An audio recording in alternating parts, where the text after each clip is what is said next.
Струмичките пожарникари го одбележаа 20 мај денот на пожарникарството. Тие ја презентираа новодобиената опрема за справување со шумски пожари, но и покажаа како изгледа спасување лица повредени во сообраќајна несреќа. Командирот на противпожарната единица Александар Гудев истакна дека радува што годинава за прв пат добиле ваква противпожарна опрема. Обезбедена преку проект од Интерекипа програмата за прекугранична соработка меѓу Македонија и Бугарија, спроведена преку Центарот за развој на Југоисточниот плански регион.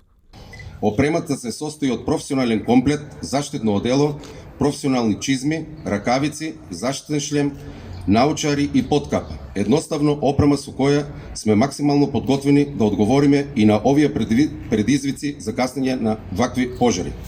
Сакам посебно да истакнам дека ваква опрема за прв пат добиваме. Нашата подготвеност досега многу пати сме ја покажувале и докажувале.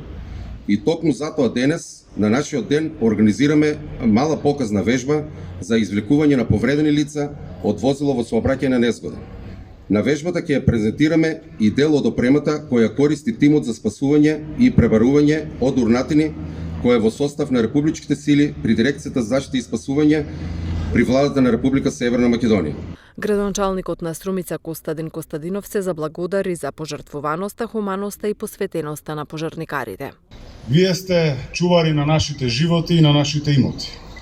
Бидејќи сме сведоци како во доста сериозни ситуации ги ризикувате и вашите животи за да не спасите и нас и градот.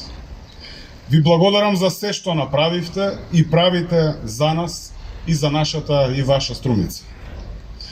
Јас како градоначалник со целата општина Струмица на вашата пожртвуваност ќе ви возвраќаме со максимална поддршка во зголемувањето на капацитетот на територијалната професионална противпожарна единица, за да може навремено, ефикасно да одговори на сите предизвици, иако посакувам да ги има што е можно помалку.